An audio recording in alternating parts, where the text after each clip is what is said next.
live for the Crystal Palace preview. It's just going to be a short, quick preview. Apologies for the mess. My daughter just literally tipped out all the rest of the Christmas sweets, and it was like, oh, I've got to go live, so I'll just leave it there for now.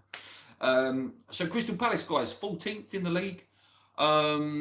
21 games played on 24 points, 2 points just behind us. So this is a bit of a, I guess every week, but it's a bit of a big game. Every game is a big game in the Premier League. This is a big game to see where we are, after a really good win against Fulham. And whatever you say, whether it was your type of performance, whether you could say we got lucky with the squad that we had available,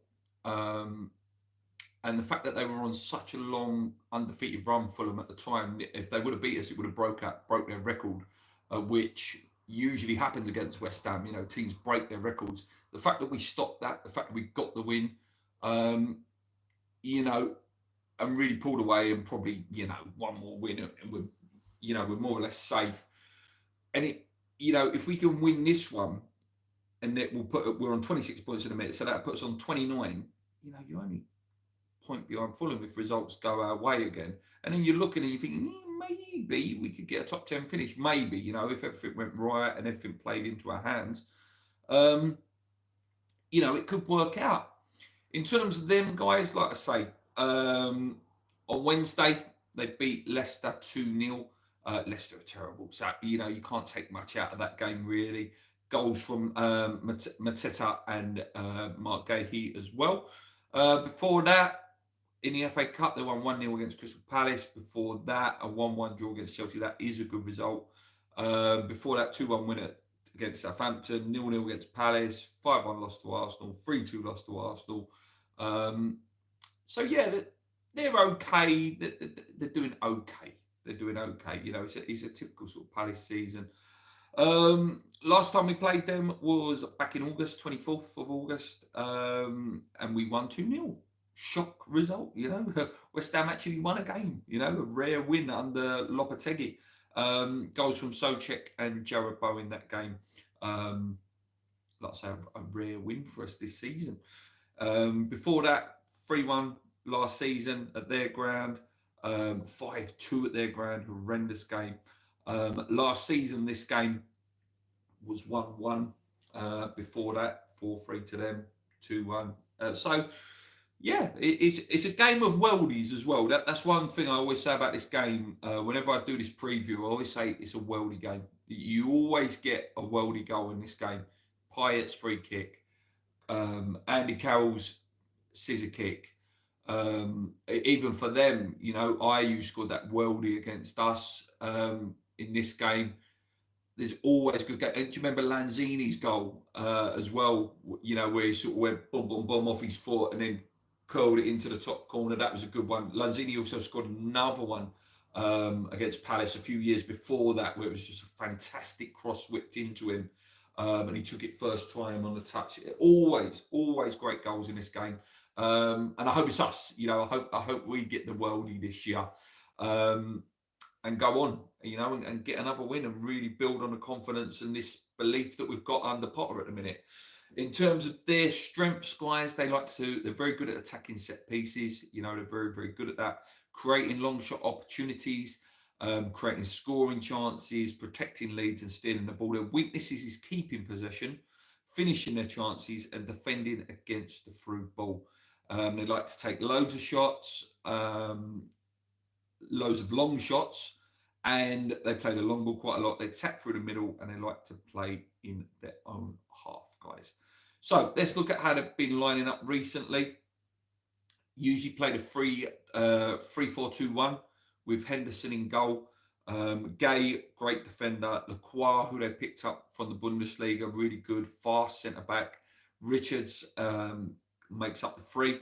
Monus, I think that's how you pronounce it. Hughes, Decore and Mitchell make up the midfield, hard-working midfielders.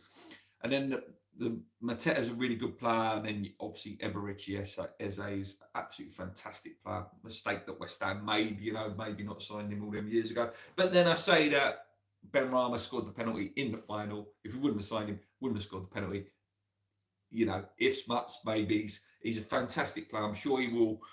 I'm sure big clubs will be after him, and that's no disrespect to Palace, because I hate when people do that with our players. You know, oh, people will be after Bayern, people will be after this one. But Eze is a fantastic player, fantastic player. I really, really like him.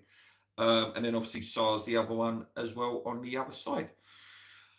In terms of us guys, obviously Potter, second home game. Can he keep this going? Can he keep this nice, good, positive momentum going? His record against Palace, a thing that I always like to look at. He's managed 9 times against Palace, 2 wins, 4 draws, and 3 losses. Averages 1.11 points against them every time he plays against. Every time he manages against them. I think we'll line up very, very similar to what we lined up against Fulham. Got no choice really. You know, unless Somerville's back, which I don't know. I don't think he'll make many changes. He might change slightly to the tweaks that he made in the Fulham game to make us a bit more potent, but there's not much he can do. There's no Bowen still. Probably Jimmy won't be ready. Fulkrug's definitely not going to be there. We won't sign a striker in time for them to play. So, yeah, I think we'll line up how we've been lining up: 4-2-3-1, Fabianski, Wan-Bissaka, Mavropanos, Kilman, Emerson, Alvarez, Rodriguez, Kudus, Soucek, Soler, and Paquetá. That's literally all we can do, unless, like I say, Somerville is fit. And he's listed as doubtful. He's not listed as out, where on this website, Tobido's listed as out, Antonio out, Bowen and Fulkrug. He's listed as doubtful. So we'll wait and see. I'm looking forward to the game. I've started getting that positive feeling and actually looking forward to games again, which hasn't been there for a while. And it's amazing, just in 2 games, we looked better coached. The players look more energised, and it just looks like each player understands their role. And this is without Somerville, it's without Bowen, it's without a recognised striker. What's he going to do, Potter, you know, when he does get his striker in, hopefully in a week or so? He does have Jared Bowen back, who is one of the best right wingers in the league. It's exciting. I've got belief and happiness back at being a West Ham fan. Yeah, like I say, they're good. They're a decent side. They've had a sort of mixy season.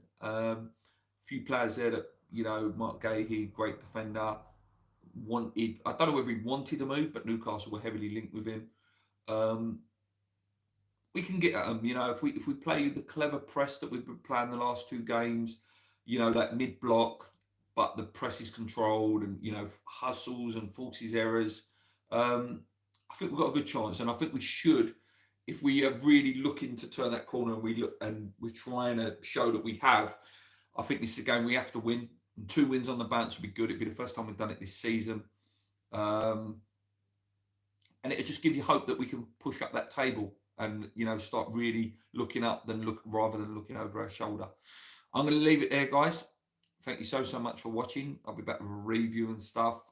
Paul's still away until the weekend, so probably no podcast until the week after next. But yeah, loads of transfer news about there, Rodrigo, Muniz, and things like that. So I'm sure there'll be loads of videos as and when them transfers happen. Until next time, guys, just before you leave, come on, you ones, keep believing, hit the like button, hit subscribe,